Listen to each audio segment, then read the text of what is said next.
आज चुनाव जीतने के बाद 5 राज्यों में मोदी जी ने आह्वान किया दो चीजें, दो बातें बड़े भावुकता के साथ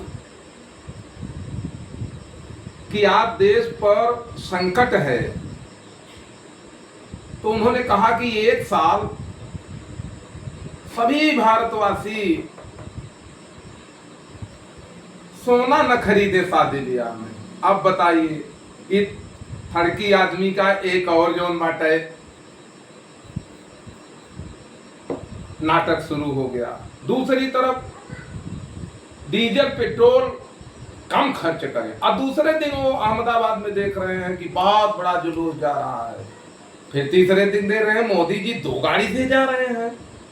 देश पे संकट आया है, अब मोदी चले विदेश। अब यहां छोड़कर मोदी विदेशों में कौन सा काम कर रहे हैं? मोदी विदेश में इस देश की जनता को सवाल उठाना चाहिए। मैं भी सवाल उठा रहा हूं कि देश पर संकट है तो सभी मंत्री विधायक अपना तनख्वाह न लें।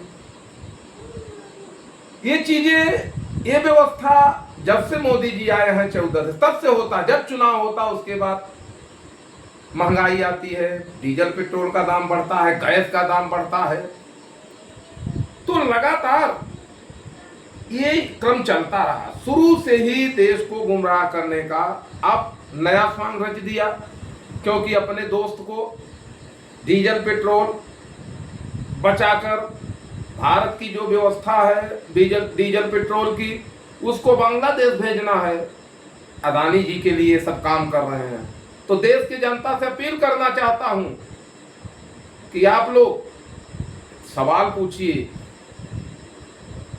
दूसरी तरफ 14 से लेकर आज तक लगातार जितने भी पेपर हुए सब जो है लीक हो जाते हैं। पेपर लीक हो जाता है, पैसा सस्ता हो जाता है, महंगाई बढ़ जाती है,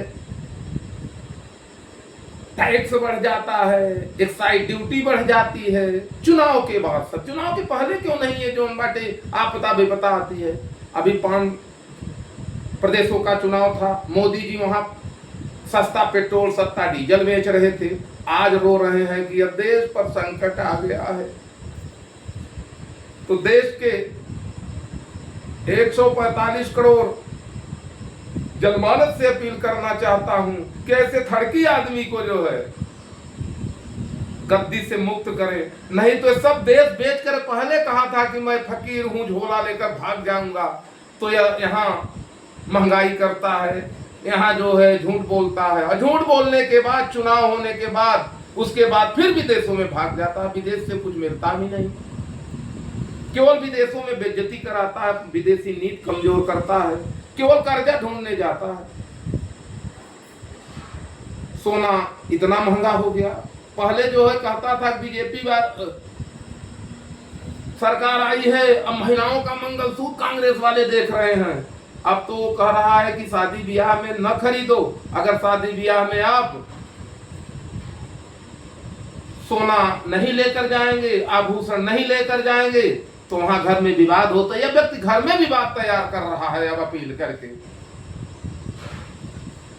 तो मैं आप लोगों से गुजारिश करता हूं, अपील करता हूं, निवेदन करता हूं कि ऐसे थड़की आदमी को सत्ता में रहने का न कोई औचित्य है, न रहने दीजिए। संपूर्ण जन क्रांति करिए, लाठी उठाइए और इस आदमी को भगाइए। सुरेश चंद्र उपाध्याय, राष्ट्रीय अध्यक्ष, भारतीय किसान सेना लोकतांत्रिक पार्टी, संयोजक भारत गठबंधन।